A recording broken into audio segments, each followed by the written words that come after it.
Hello everyone and welcome to my channel. If you're new to my channel, my name is Jason.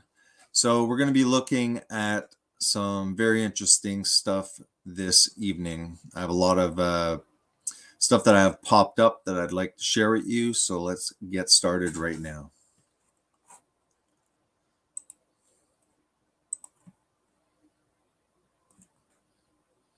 I'm going to put it like this.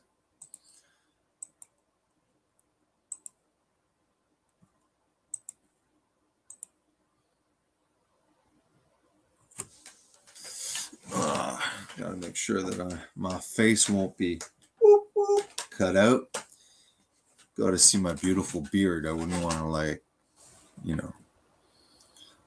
deny you guys this full manly beard. Would not want that to be hidden.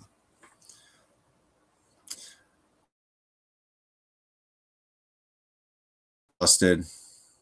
But after looking at some of these headlines, I don't think I'd be able to sleep unless I shared this with you guys. Let's do it. All right. So I was looking at global news. So listen to this stupid title. This is one of the most ridiculous studies I've ever seen. What a freaking joke. This is science, people. This is science. COVID-19 vaccine hesitancy associated with increased risk of traffic crashes in Ontario, studies finds. After reading this is a disclaimer. You will lose at least 5 to 6 IQ points just enduring this study. Those who have not had COVID-19 vaccine have an increased risk of being involved in a traffic accident in Ontario, a new study suggests.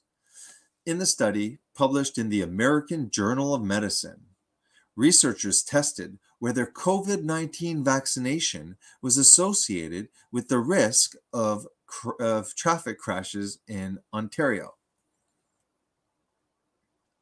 Lead investigator, Dr. Donald A.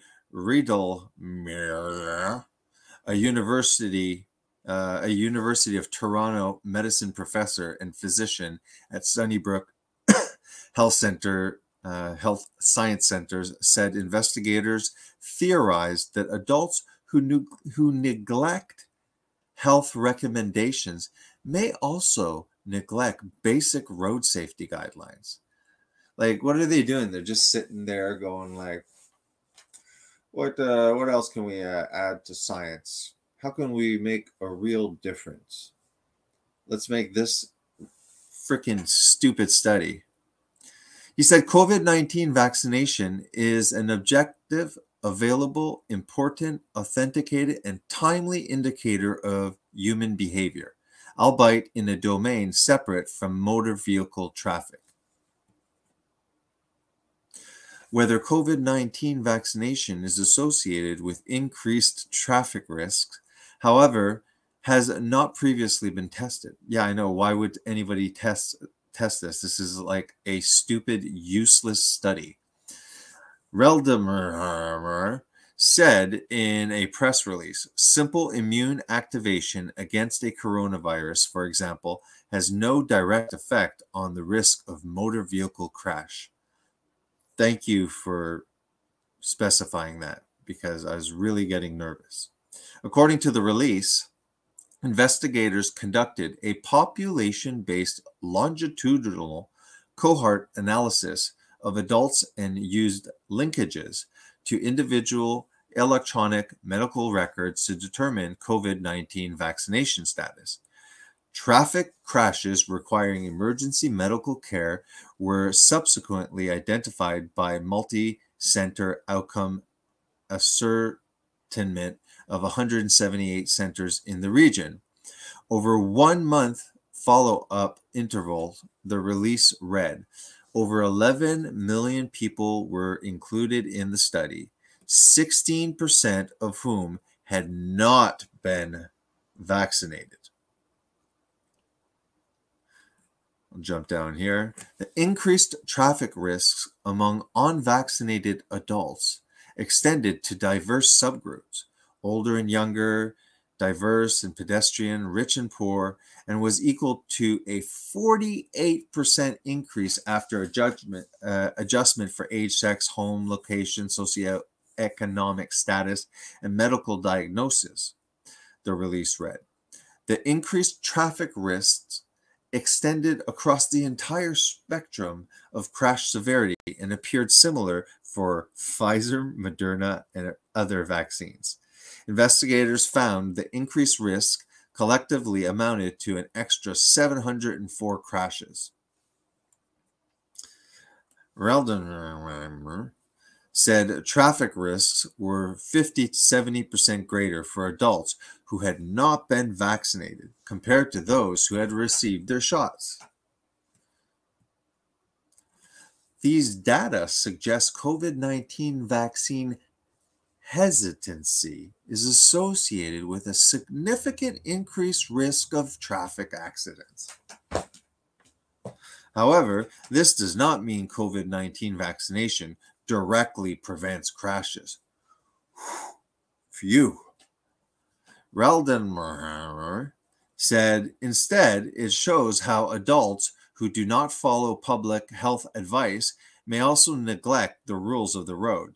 Misunderstandings of everyday risk can cause people to put themselves and others in grave danger. I don't know how to pronounce this guy. I just feel like saying it this way. Reldenheimer said the authors don't want unvaccinated people to feel persecuted and are not suggesting they stop driving. Oh, phew. I thought we'd have to stop driving, guys. This is basically a study of character assassinations. Like, those people, that didn't get the vaccine, they're very, irresponsible and they do dangerous things. Look, science even shows there's an association with increased traffic accidents if you didn't get the vaccine. I thought that was precious. It's important to understand the difference between association versus causation. When considering the relationship between exposures and health outcomes, it is important to distinguish between association and causation. Epidemiologists ultimately want to be able to draw conclusions about causation, but most epidemiological studies focus on establishing associations between two variables. Two variables may be associated without a causal relationship. For example, there is a statistical association between the number of people who drown by falling into a pool and the number of films Nicolas Cage appeared in a given year. However, there is obviously no causal relationship. So this is a problem also with especially when I was getting into the ketogenic diet and starting to look at the research, which is mostly all epidemiological studies. They try and find associations between animal food and health, poor health outcomes. And they'll publish that, and then people will use that, and they'll see the headlines and they'll see association and go, oh, it's associated with that. It must cause it.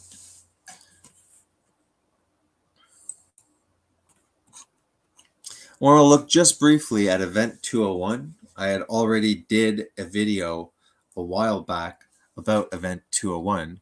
You can go see that if you're interested. I can pop that one up too.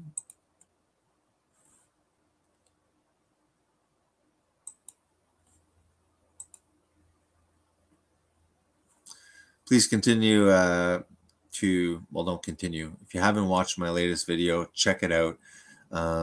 The WEF Paving the Road to Hell. Also, go check out Garland Farms. His new video, excellent.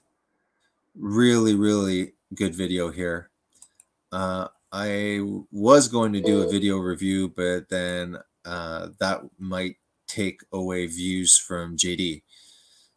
So I'll definitely want to look at this with you guys, but we'll let this video get views. JD did an amazing job spitting out a lot of facts. Our church and posts on social media. Oops, what the heck? This one.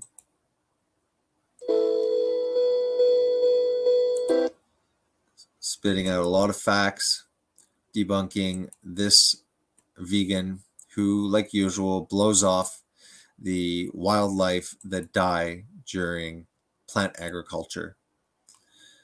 One thing that I can say without being a spoiler alert is that David Rams, like most vegans, don't understand that what JD, among other things, but specifically one thing that JD keeps on trying to point out is the hypocrisy and the willing ignorance on this subject. This vegan points out that, well, it's not just vegans that eat plants and cause through plant agriculture all of this wildlife death. We're all guilty because people who are not vegan also indulge in that. And that's quite true. But what JD often tries to point out, which goes way over their head, but it doesn't, they just pretend. I hope that they're not this stupid, is that people who eat animal food or a normal omnivorous diet don't deny that the animals die so that we can eat them. The hypocrisy is that the vegans don't acknowledge that there is blood on their hands as well. That I've heard JD repeat over and over, very, very, multiple times when we get on any of the discussion about veganism and especially the deaths associated with plant agriculture. So, little plug-in for my friend JD at Garland Farms. Go check out his newest video.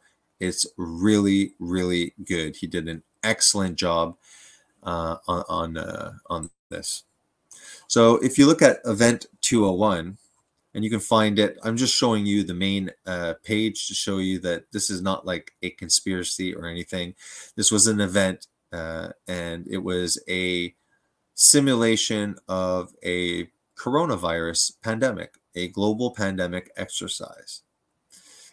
Event 201 was a 3.5-hour pandemic tabletop exercise that simulated a series of dramatic scenario-based facilitated discussions confronting difficult, true-to-life dilemmas associated with response to a hypothetical but scientifically plausible pandemic.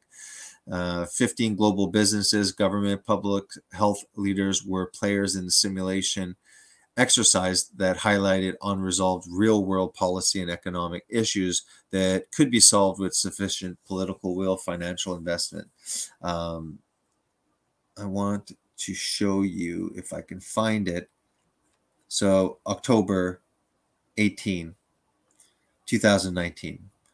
This is a couple of months before the pandemic took center stage.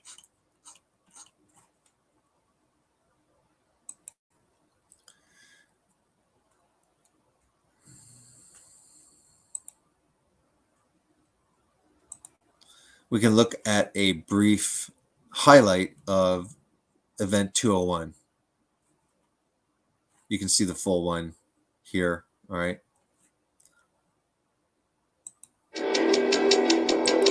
I'll play it a little faster so we can get through it.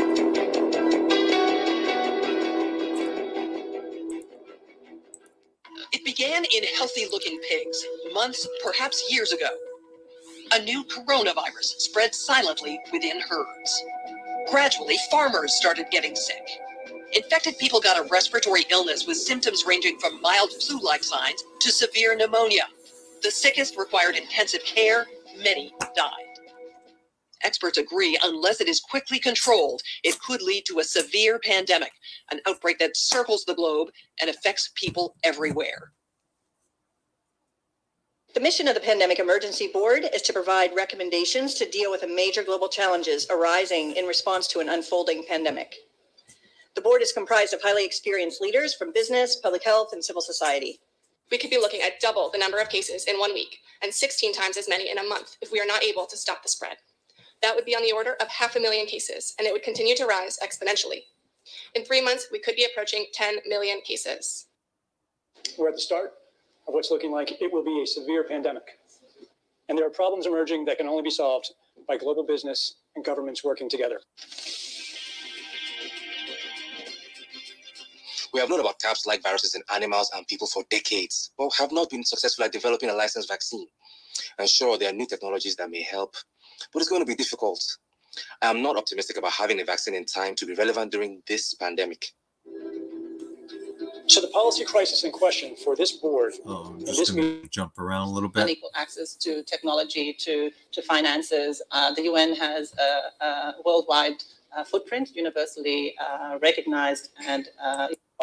and then work with the industry to move those supplies from where they are today to where they need to be.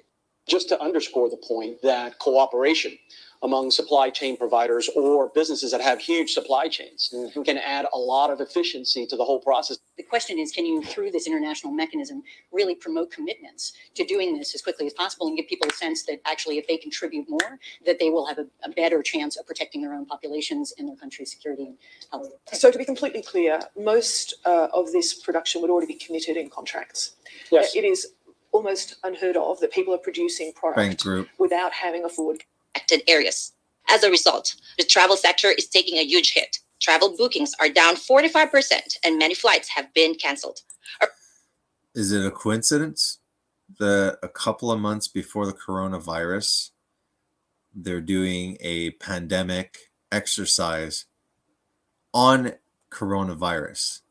Don't forget that the coronavirus this is not new. There's tons of coronaviruses. So coronavirus, that's why SARS-CoV 19 is, there's a reason why the number is 19.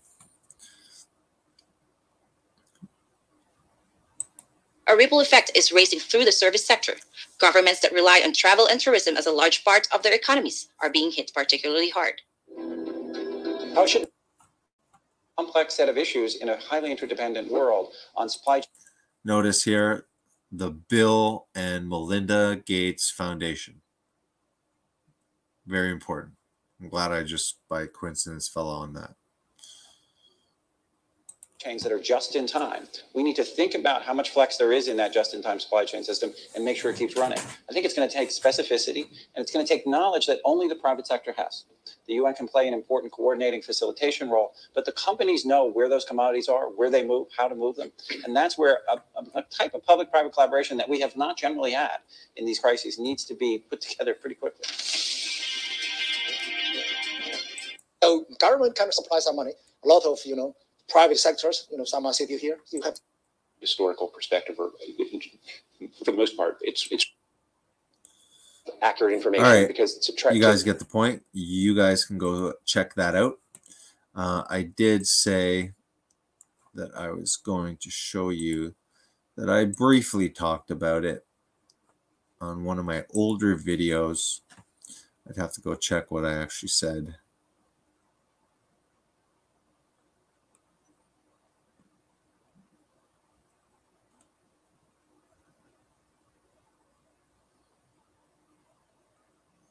Où est le vidéo?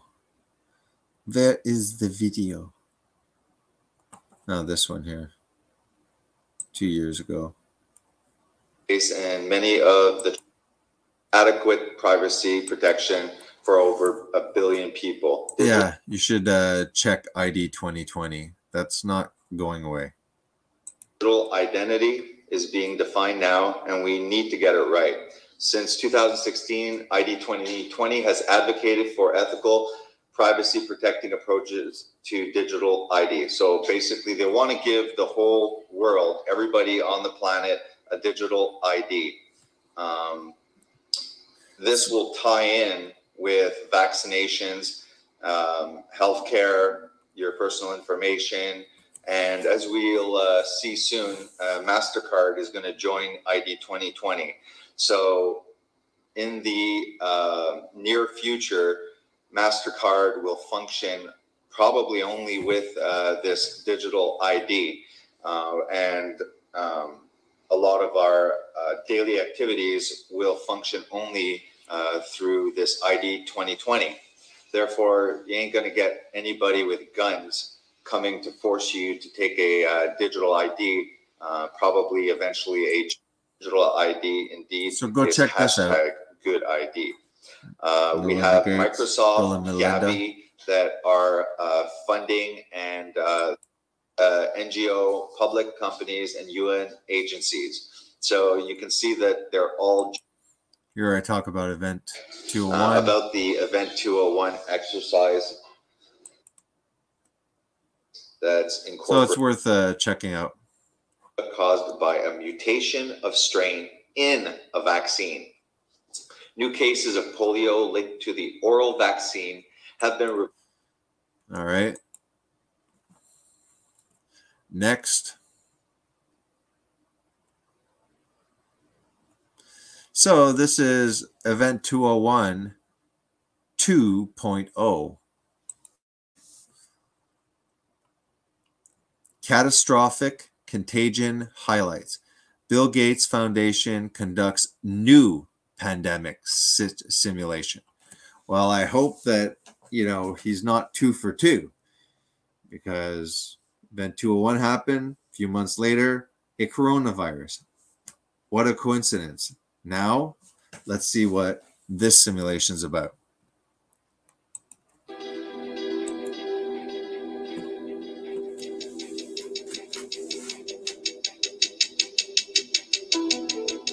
Officials in 2 Latin American countries alerted the WHO of several outbreaks of a new infectious disease that's mysteriously appearing across the region. Severe epidemic enterovirus respiratory syndrome 2025. Over the past 6 weeks alone, there have been 500 confirmed or suspected cases reported. The virus could cause a severe pandemic if early containment and mitigation efforts are not successful. The pandemic in this type of situation and trend would be a risk for the global health security. Pandemics are inherently political, financial, and so much broader. We have not spoken on the leadership in the country. And I think that we need to be also very careful. We cannot decide a lot of things without the leaders being involved. I'm just going to stop it so I don't get a strike. Got to comment on stuff. Can't just play everything through. So write in the comments what you think about this. It's going to go into more detail about who specifically, what group are going to be affected.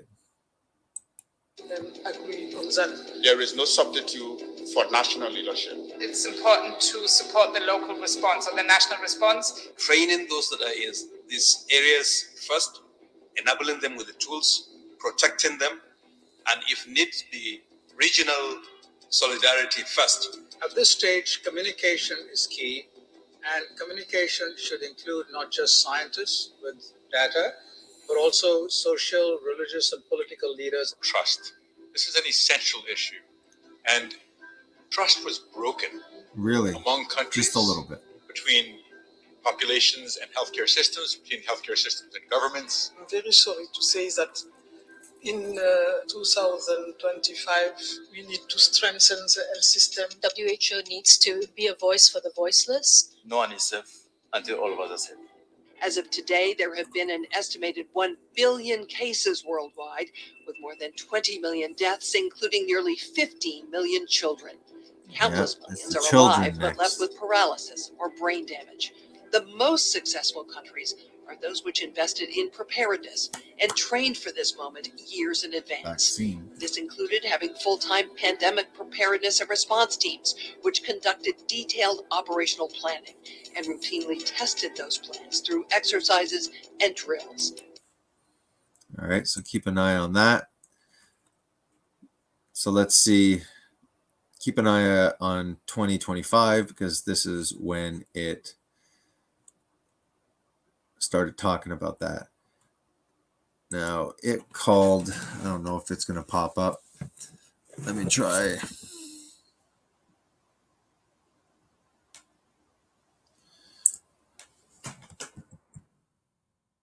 Severe.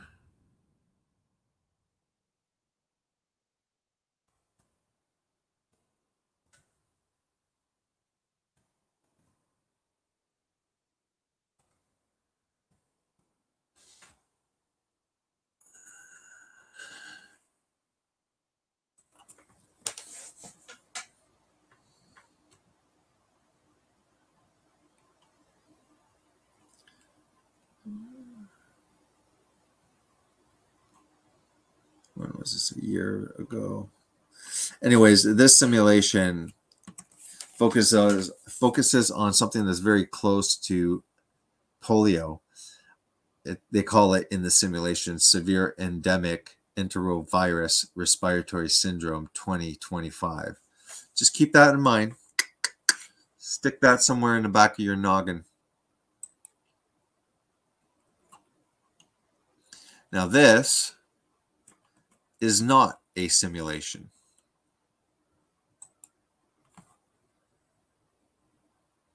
Check this out. Coincidence? This really makes me aggressive and angry. And how they're spinning it. We wouldn't be in this crisis if this wasn't a follow-up Come on. to COVID, right? In the early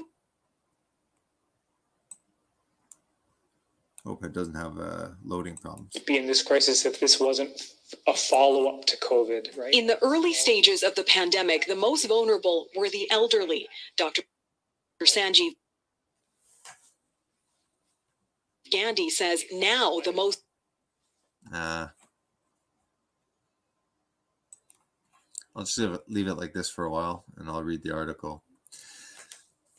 A BC doctor is calling for more to be done to protect children from influenza-related illness, which experts say has claimed more lives in recent weeks than typical respiratory virus seasons.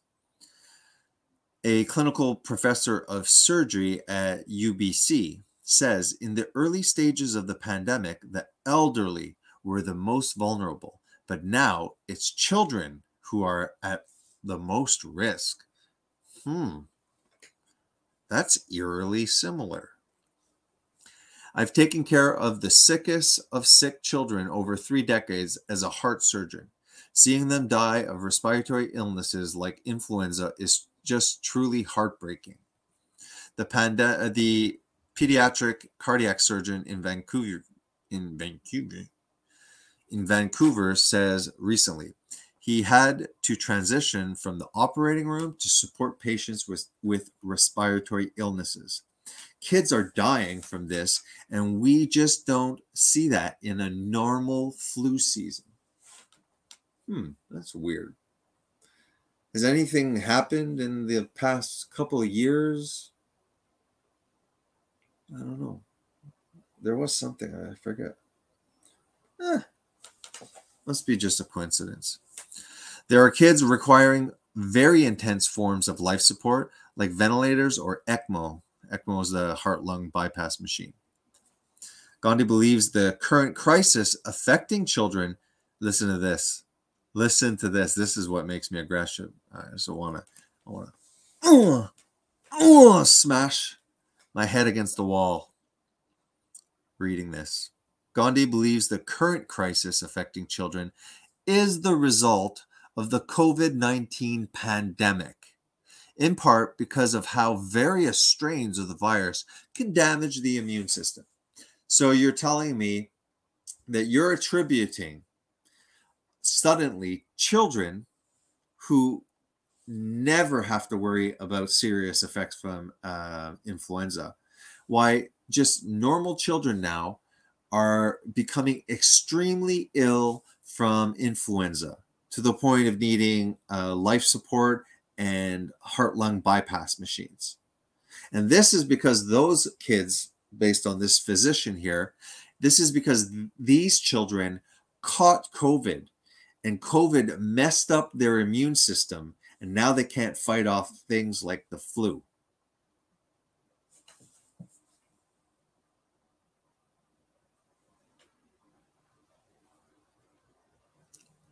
I think we all know what we all know. We all know what we're thinking right now. It can't be because of the you know what that children were getting. And they were getting that without any long-term tests. Now, magically, kids are being affected from illnesses that have been around for decades and decades and decades. Now they're getting sick. But that is COVID's fault, right? Not, the COVID that caused like 0 symptoms in the children. Yeah, it must be that really shot their immune system. The damage to the immune system from COVID-19 is significant. It's so significant the kids didn't even get sick. It is not just a respiratory disease. There is increasing evidence it's hurting our immune system, not just in the short term, but the long term, making it much more difficult for our bodies to fight off infections. So they know for sure that it is COVID that is causing long-term effects that are affecting children's immune system. These kids are suffering from that. Man, this really makes me super aggressive. In response to 6 flu-related deaths in children in BC this season, the provincial government announced that it calls a influenza vaccine blitz for kids and weekly reports on fatality. Okay, now they're going to start with, the count on the news. This many dead, this many dead. And what's the answer to this? More happy, healthy medication to be injected into children. They're going to probably pull the typical thing. Now, this is all like, just guesswork here, but then children won't be allowed to be in school if they don't get, what. Then this is further, an excuse to say like, well, this is why we have to do, more classes at home, online. Kids do not learn a damn thing being at home looking at Zoom. Okay, it just does not work. I'm just doing a video. It's not a live stream, Michelle. If you're wondering. Sick Kids Hospital in Toronto has been operating at about 127% capacity for several days in a row. According to a statement from the hospital adds more than half of the patients in the intensive care are on ventilators and non-urgent or emergency surgeries are being canceled. During the briefing about respiratory viruses on Wednesday, Quebec's top doctor urged people to avoid gathering, avoid holiday parties. This holiday season, let's do the best we can to make our wishes for health and happiness come true, because taking action to protecting ourselves and others. It's not about you, it's about others. And don't worry, guys, we're all in it together. Dr. Gandhi is calling for stricter measures to help protect children, including easier access to vaccines and more testing in children, so doctors like him know what they're treating. They don't even know what they're treating.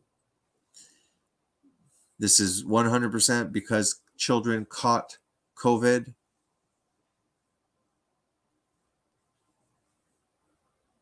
They're sure, because the science is out, right?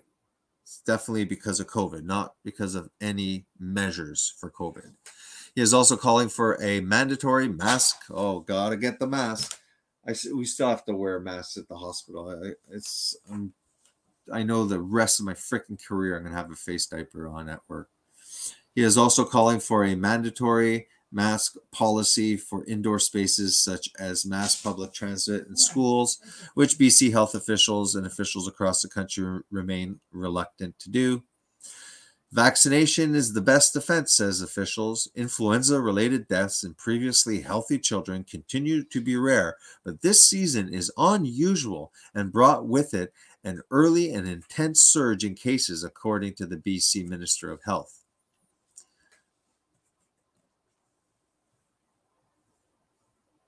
Just looking at relevant stuff just for time Anyways, you get the point. Healthy kids now are reacting to influenza like they're old fat farts. It's important to understand that the billionaires just in the US got $434 billion richer since coronavirus pandemic began. Interesting side note. While mom and pop stores, entrepreneurs, people with restaurants and stores were forced to shut down, losing their livelihood, the rich got richer, while the normal, non-essential people lost their livelihoods. It's just weird how they were able to predict this just by coincidence, of course. And as well as predicting it, got filthy rich in the process. Just Bill Gates, oh, thanks, Michelle. Just Bill Gates made $7.5 billion during the pandemic. Not going to read too much about Bill Gates. So that's pretty much it, guys. I think I just wanted to share that very quickly with you guys. So I'm not jumping to conclusions. I'm just saying if we are looking at patterns to keep an eye out and to remember this catastrophe simulation, and that it was specifically geared towards a enterovirus that affects children primarily. Scary things, guys. They're coming after our kids. Hook, line, and sinker. Have a good one. God bless. Stay safe. Big Brother's watching.